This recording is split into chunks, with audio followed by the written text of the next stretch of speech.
afternoon and welcome to Across the Fence. I'm Jolie Whitney.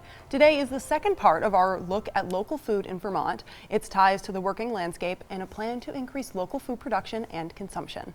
This graph shows how much Vermonters spend on food in 2017. What you're looking at represents where Vermonters shopped and where they spent. A couple of things to note: grocery stores and restaurants accounted for 86.8% of total sales, and direct sales from farmers to customers made up 1.6% of total retail sales. That may seem insignificant at first, but it's the highest percentage in all 6 New England states. One of the drivers behind making Vermont first in direct sales is our guest today. Kahler is the executive director of the Vermont Sustainable Jobs Fund. She's a leader in Vermont agriculture and a recent inductee into the Vermont Agriculture Hall of Fame. And if that's not enough, she also serves on the board of advisors for UVM's College of Agriculture and Life Sciences. Thank you so much for taking a minute out of your busy schedule. Sure, happy to. Thanks for having me. So let's start by just talking about the New England Feeding New England Fund. Where did this idea come from? Yeah, well, you think about Vermont Farm to Plate and all we're doing here in Vermont to increase and expand local food production.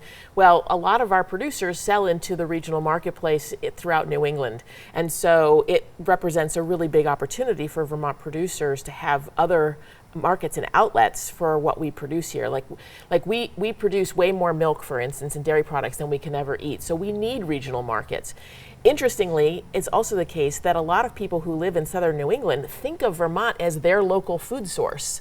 So between Vermont and Maine, we are the largest food producers across the region. We think we can do a lot more, and in fact, we need to do a lot more. With changes in climate change, what's going on out in the West, in California, in the Central Valley, they're going through drought conditions and fires. The Midwest goes through big swings between too much water and too little water.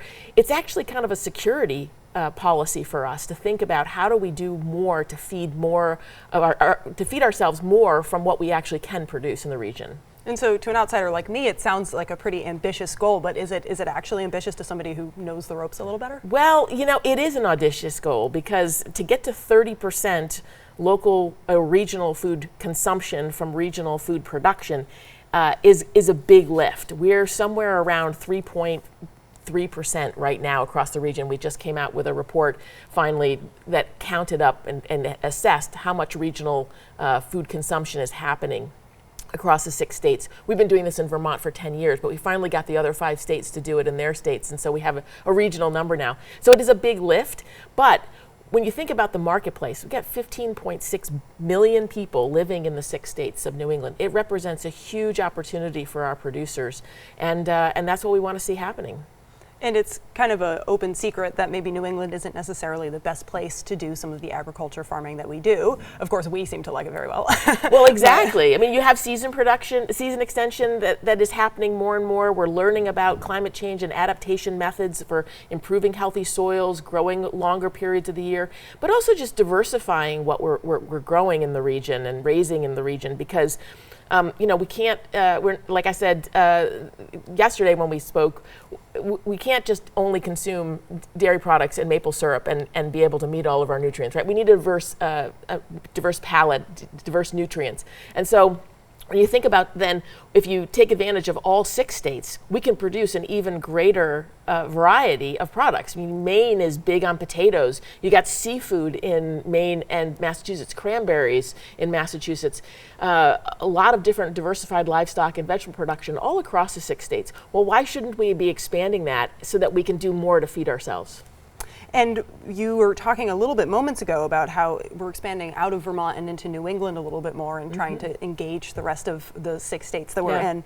And Vermont's one of the only states that has, or is the only, I should say, that has plans for local food that's backed by the state legislature. So what's the process been like trying to encourage our other New England compatriots to join in? Well, it's been a little slow going, but there's some really exciting developments happening. New Hampshire is actively working right now to create their own statewide local food plan. It's called New Hampshire Food Alliance is doing it with the Department of Agriculture in New Hampshire. That'll be out probably sometime next year. The state of Rhode Island is working on their second 5-year strategic plan for strengthening their food system, and that's actually coming out of the Rhode Island Agency of Commerce. And then the Department of Agriculture in Maine is actually thinking about doing a plan. So we're starting to see it happening more in the other states in New England, which is really good news, because the more we can get the other states in New England to strengthen their agriculture and food systems, the more that opens up also for and benefits our producers. Sure, a lot of momentum there. Exactly. That's great. Yeah. And the goal of New England Feeding New England is 30% by 2023. How did you arrive at that number? 2030. 2030. Oh yeah, Yes. 2023 was Yeah, last year. years ago. 2030. Yeah. I mean, you know, there's a lot of 30 by 30s out there. I mean, quite honestly, we kind of thought before we did the local food count just this past year, we thought that we were higher than what we were. You know, 3.3% is definitely came in as a very conservative, what we think is an undercount, but that's what the data, that's all the data that we could find.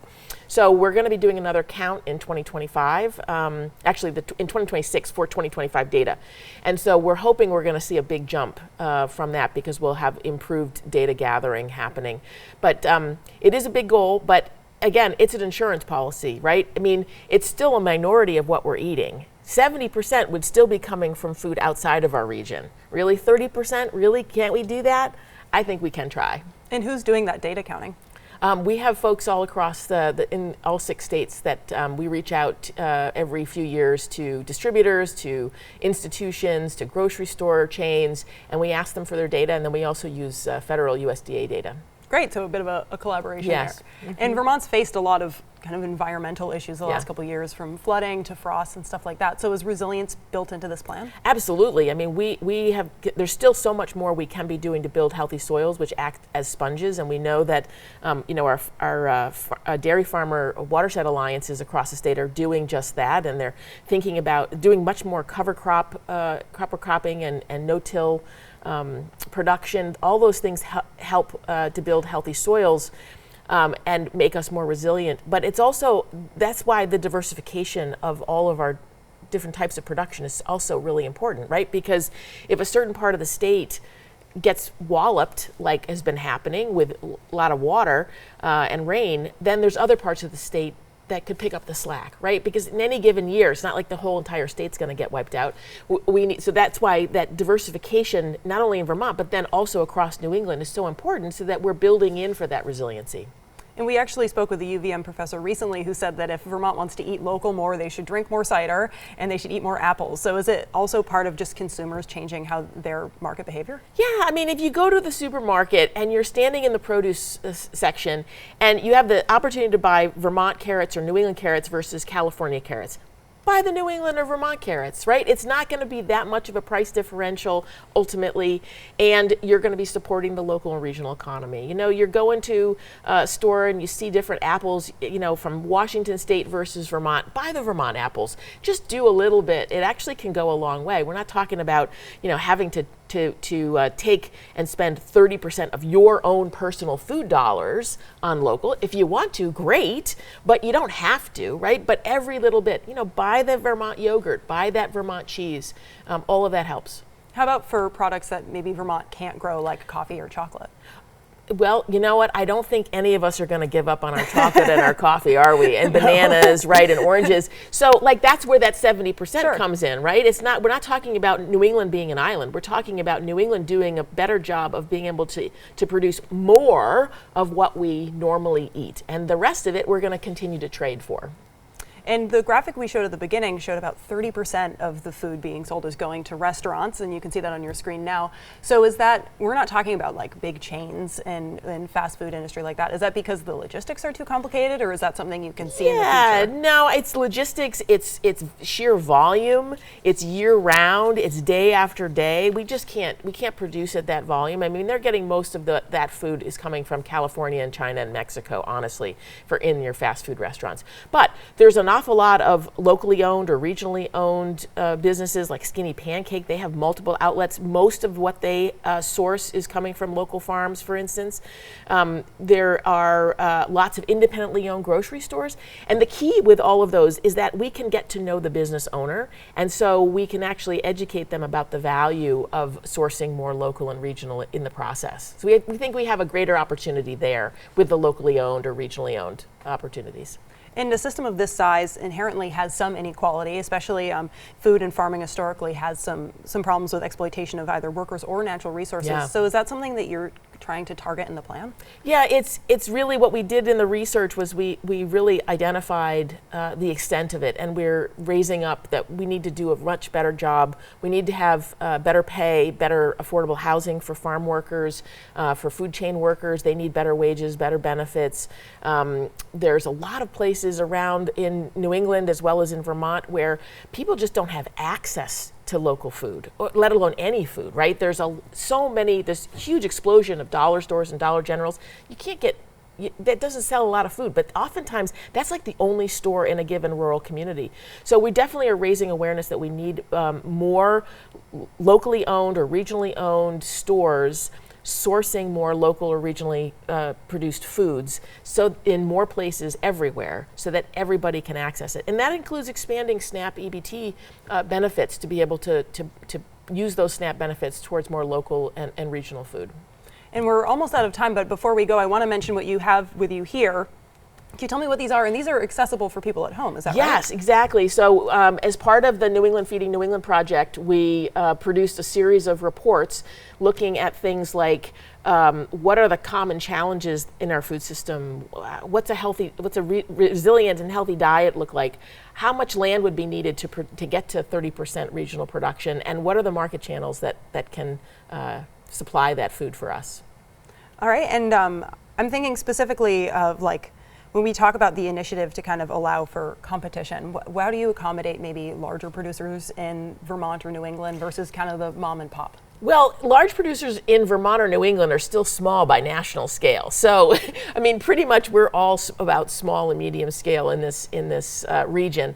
And one of the things that we've seen in the last 50 years is the massive consolidation in our production, processing, distribution, retail space, which is anti-competitive actually, because there's now only 4 or 5 firms that are distributors and 4 or 5 firms that are retail chains across the country. So we need competition, and we need to be supporting our small, medium scale farms and food businesses, because that's where that resiliency comes in, that's where that diversification comes in, and that's the insurance policy that we need for our future. All right, thank you so much for joining us today, and yesterday, I should say. Yes. We really appreciate having you in. Thanks for having me. And we've talked a lot about the local and regional food systems development and efforts and issues that surround it, and we've barely scratched the surface. The reports that Ellen has referenced are available online at the address on your screen. And that takes care of our program for today. My thanks to the crew behind the scenes here at WCAX who make our visits possible. I'm Jolie Whitney. Have a good one.